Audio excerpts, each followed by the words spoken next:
ومن أحسن قولا ممن دعا إلى الله وعمل صالحا وقال إنني من المسلمين.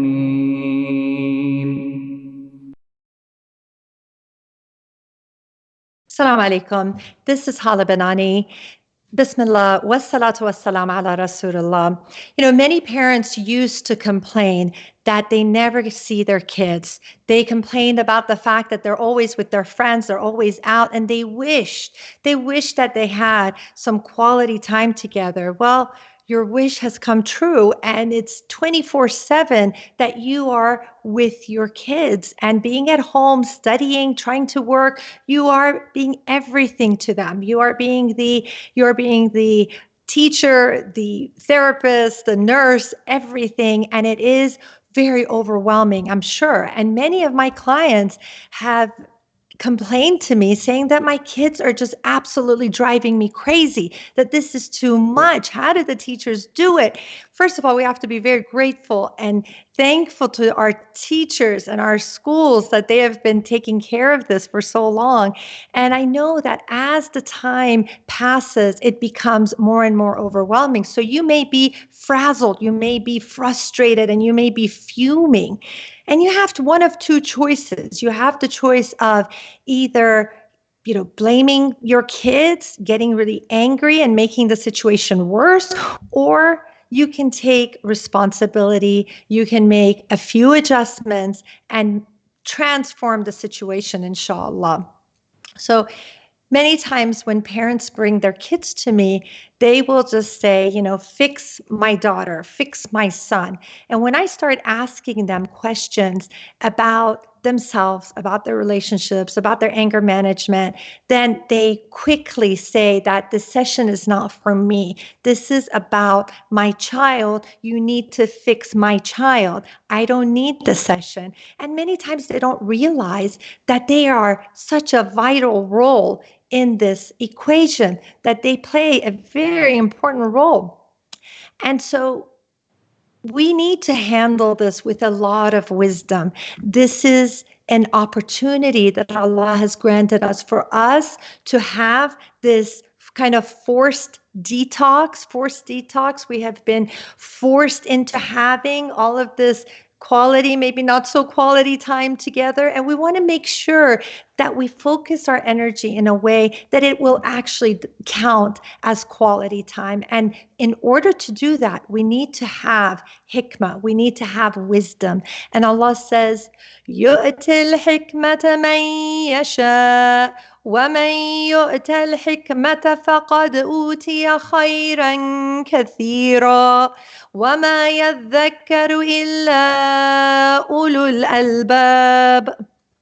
He gives wisdom to whom he wills, and whoever has been given wisdom has certainly been given much good, and none will remember except those of understanding. So, right now we define success as maybe someone having an important title, having a lot of wealth or a lot of possessions. But this is saying that one of the greatest things that you can possess is wisdom, right? And wisdom is knowing what to say, how to say it, when to say it, and whom to say it to. That's the definition I like to use. And if you don't have wisdom, it's very important to pray for it, right? Because it's very clear here that it's something that is given as a gift from Allah. And, if you don't have it, you know who you are. So pray for it. Pray for that hikmah. Pray that Allah will help you in this journey. There are many instances where I was faced with a very challenging situation, and my biggest dua at the moment was, Ya Allah, give me the hikmah, give me the wisdom to know how to deal with this in a way that will be pleasing to you and that will be effective. So we want to make sure that we tap into that and we pray for it, right? So you at this time are providing a template to your kids on how to deal with anxiety, how to deal with disappointment, how to deal with, things not going your way. And it's a very important time for us to demonstrate. We need to demonstrate the tawakkul that we have been teaching our kids. We need to demonstrate the patience. We need to demonstrate the positivity right now, because, if it's so easy to say these things, right? It is so easy to have that mindset when everything is going your way. But the challenge is when nothing is going your way. And maybe there is a financial crisis. Maybe you're dealing with health issues and a lot of disappointments. Many people are not going to be having a graduation. My own son is not going to have his graduation. Many people are not having those weddings and all the things. The Hajj of all things, that's one of the things that people look so forward to, and their umrahs were canceled. So we've had a long series of disappointments, and there are going to be many more. And how we deal with this right now, we are teaching our kids some very profound life lessons. And we can either take on the responsibility and realize that this is the time for us to really step it up and have the exemplary patience, exemplary attitude, and show that, even though things are falling apart at the seams, we have it together because we have that trust and tawakkul on Allah. They need to see that what is the difference, let's say, between my mom and dad and people who have no faith, right? There has to be a very clear indication that my parents, because they are practicing Muslims, because they have strong faith, because they are surrendering to the will of Allah, they are handling this situation with grace, with poise, with optimism. And if we're not doing that, we need to shift gears. We have to definitely change it around, because many of our youth, they are hanging on with a thread, their iman, their connection to Islam. And this is a time that we can actually revive it. We can show, look, people they're falling apart. They may be, some people get so hopeless and they just feel that there's just doom. But my goodness, look at how people are beaming with hope and inspiration, and how they're helping one another, and how they're being so constructive. And this may reignite the faith in the hearts of our children. And so it is a very critical time. We cannot just allow ourselves to be reactionary. We don't have the luxury of doing that. We really need to pull ourselves together and realize that this can actually be a period of great detox for us. It can be a time of unity and a time to just revive our faith, inshallah. And it all goes to having that sense of gentleness, having that sense of compassion when we're dealing with our kids, because I know that the stress is really up there. I know that you are feeling probably exhausted. You are emotionally drained. You are just, some people are even questioning their own level of faith because, they're not exactly accepting it the way that they assumed they would. And this is making them question so many things on a daily basis. I have clients who are questioning some aspects of their faith and wondering, am I a good Muslim? Am I handling this well? And so it's natural to be overwhelmed at this time, but we need to realize that whatever we're going through, we need to process that. We need to deal with our own, whether it is our spiritual crisis, identity crisis, whatever is going on, because because I know that there are some major emotional and psychological issues going on as I'm dealing with it on a daily basis. So if we don't deal with that, if we don't address it and fix it, what's going to happen is that we're going to transfer all of this anxiety, all of this doubt, all of this negativity onto our kids. And they are going, so it's going to be a generation, a pattern, a generational pattern that they will inherit from us. And we want to always pass on things that will be beneficial. You don't want to leave your kids with debt. You want to leave them with an inheritance.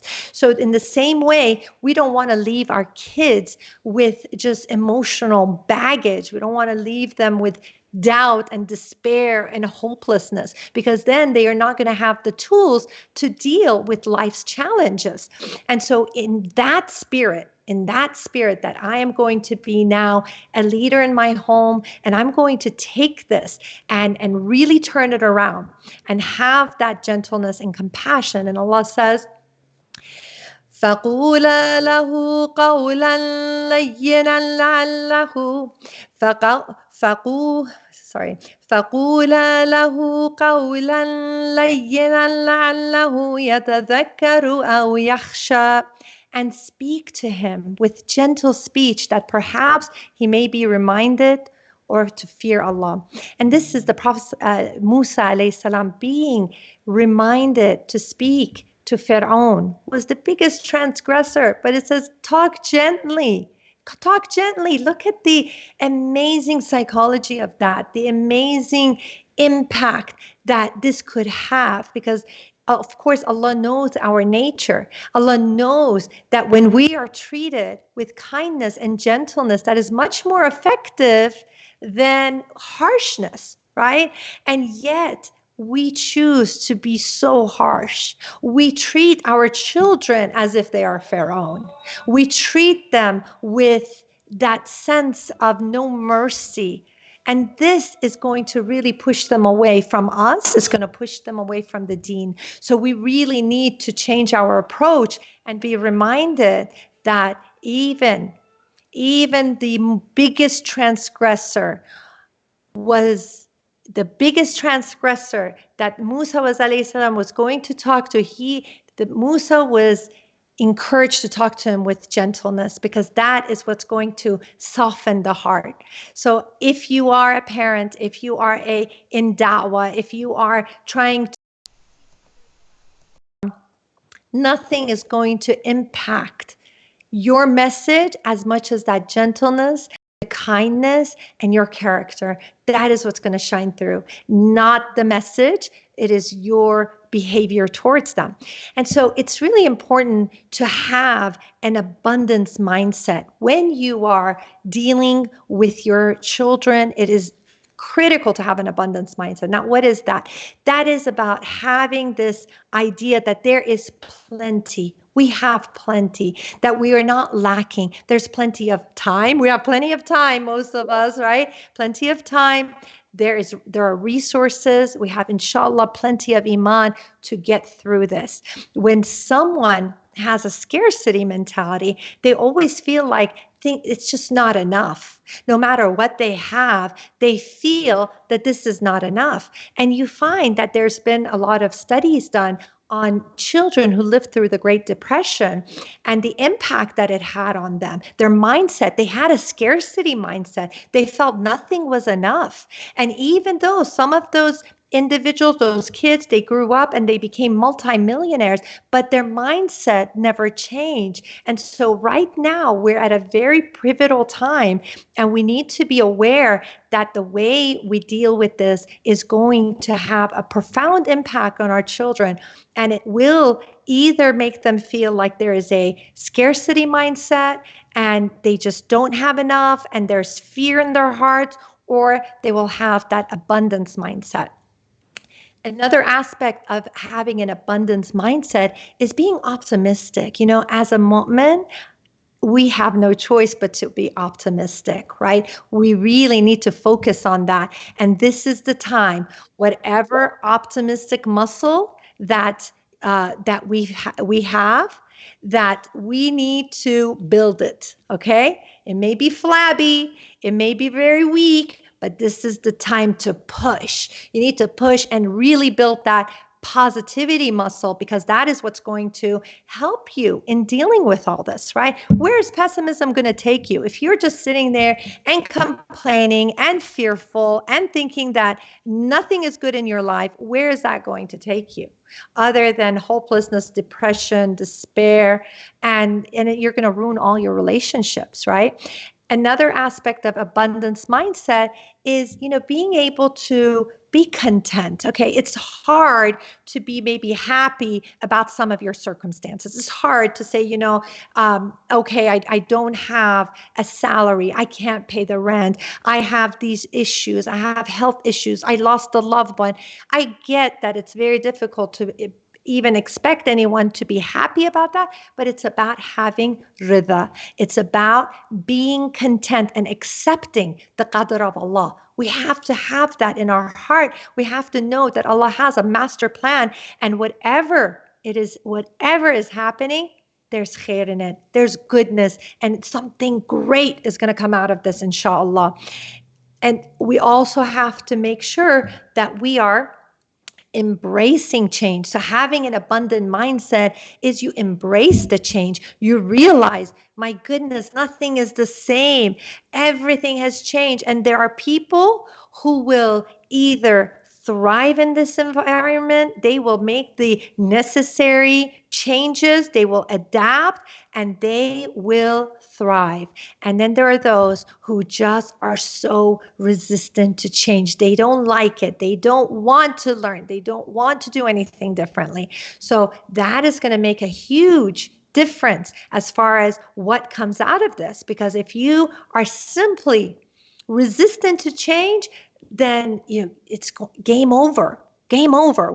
Everything has changed, and your only survival guide is to change and adapt.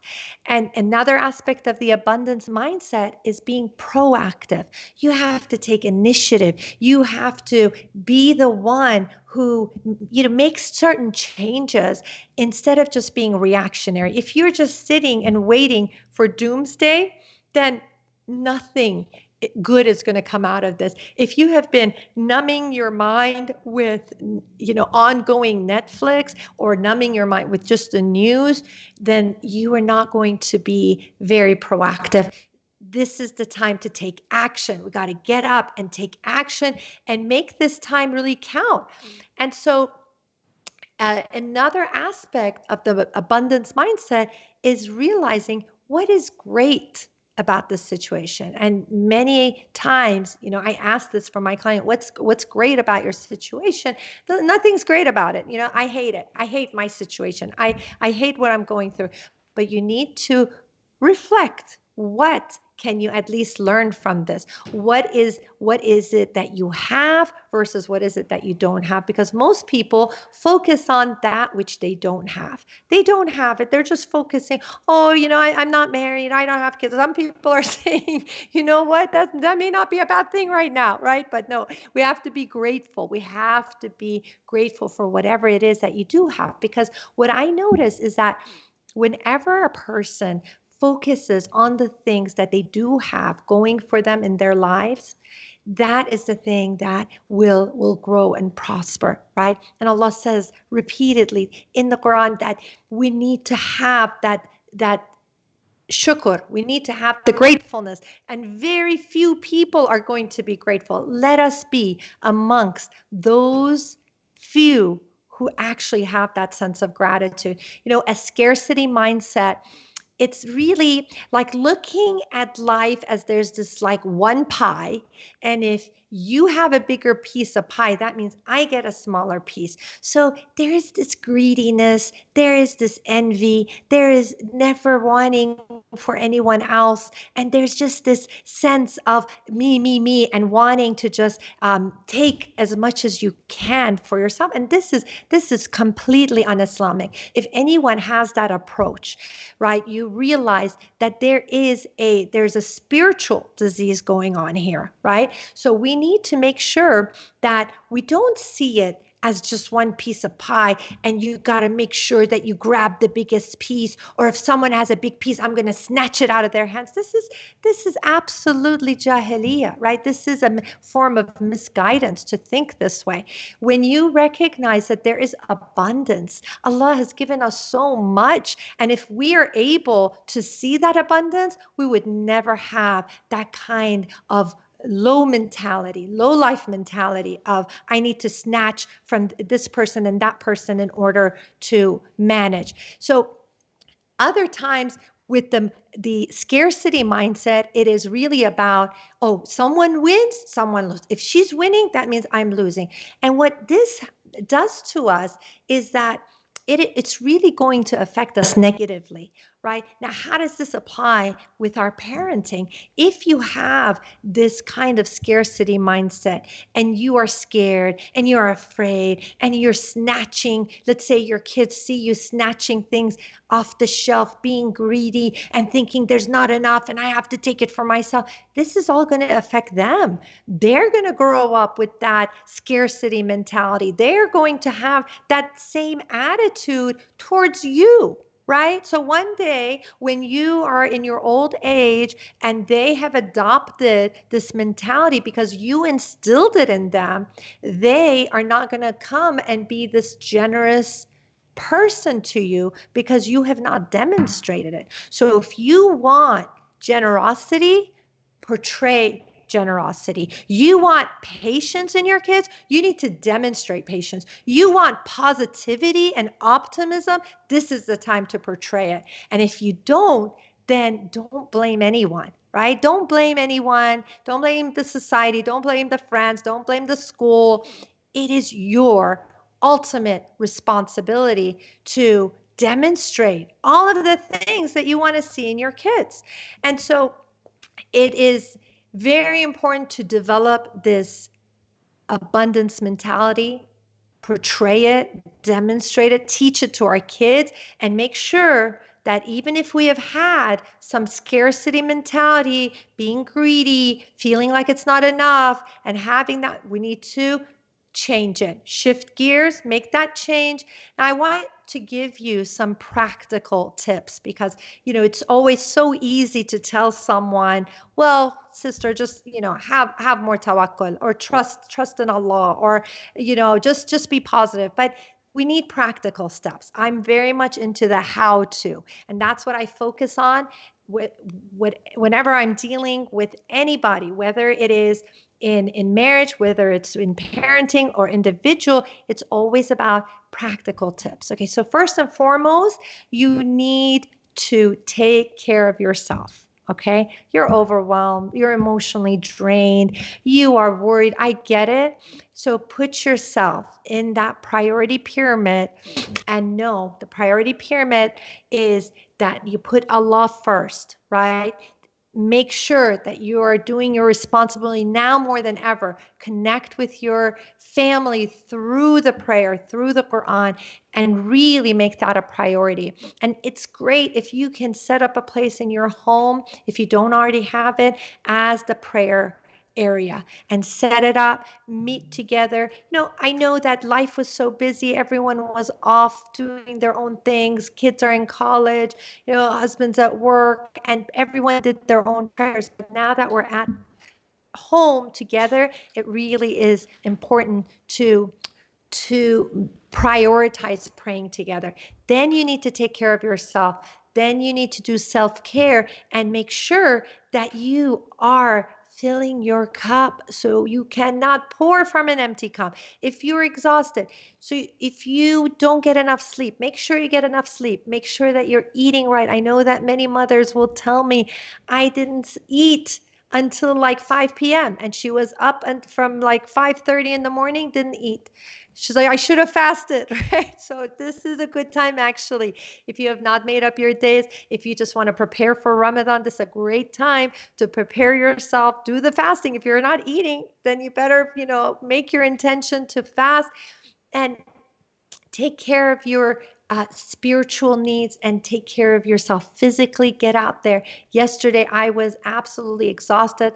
I hadn't slept well. I had a long day, but what I did, I pushed myself and I went for a walk. I went for an hour walk. It was a beautiful day. Get yourself out there. See, just see some beauty, see some trees, see people from afar, right? And that will rejuvenate you. Even though I was exhausted, that walk just really, really rejuvenated me. And make sure that you have some time where it's downtime, where you relax. Don't end the night on watching the news. I can tell you, I did that a few times, and it just causes anxiety and it makes it difficult to fall asleep. So try to limit that and have it maybe middle of the day so you can kind of recuperate from all that you hear. Now, practical tips in dealing with the kids is that you definitely need to have a schedule set, but allow some flexibility. It's critical right now to get your kids involved and have them do chores, have them, and train them, right? Because many times, because the kids are not at home, you don't get the opportunity to maybe train them in many of the things. So this is the time, get them to be involved in the chores. And yet don't expect perfection. One of the biggest problems is that parents are expecting their kids to be perfect. They're expecting them to be very rigid. This is not going to be exactly like a school schedule. So you definitely need to be patient and understanding and not expect that perfection. Some people focus so much on a clean home, and yet they're cranky and they may yell and scream at their kids for just moving around. So try to create that positive association to being at home and make sure that you're not forcing the religion. You're not being dogmatic and too strict, because this is going to push them away. Use that gentleness. Use gentleness when you're teaching about the deen. That the Prophet ﷺ in the Sahih Muslim said, "Oh Aisha, Allah is gentle and He loves gentleness. He rewards for gentleness what is not granted for harshness, and He does not reward anything else like it." So remember that. Remember that when you're dealing with the chaos, when you're dealing with your child who is, not being cooperative, or they are complaining, or they're saying that they're bored, and all of these things, deal with them with gentleness. Give them outlets, allow some flexibility, and make sure that you are dealing with them in a way that would be pleasing to Allah, right? So right now, we don't have, people are not going to the massages, they're not going out. And that's where many people showed their great side, right? They have that beautiful side that they show to others. Let's use that, tap into that, okay? That side that you show at work, the side that you show when you're dealing with people who are really important to you. I want you to tap into that and apply it towards your spouse and your children, because I know it's in there, and it's just a matter of prioritizing people. Sometimes when we are dealing with our family members, we're a little bit too relaxed. We're a little bit too nonchalant. Yeah, they can take it. I don't really care. But we need to prioritize that, because that is how Allah judges us, right? We are going to be asked about our dealings with our spouse and our children above anything else. So it's very important to always have that mindset, and inshallah that we can do our absolute best to turn this period of time. Even if your kids are driving you crazy, if you make these adjustments within yourself, then your kids are going to respond to you in a completely different way, inshallah. Jazakallah khair for tuning in. Assalamu alaikum. إن المسلمين والمسلمات والمؤمنين والمؤمنات والقانتين والقانتات والصادقين والصادقات والصابرين والصابرات والخاشعين والخاشعات والمتصدقين والمتصدقات والصائمين والصائمات والحافظين فروجهم والحافظات والذاكرين الله كثيرا والذاكرات أعد الله لهم مغفرة وأجرا عظيما.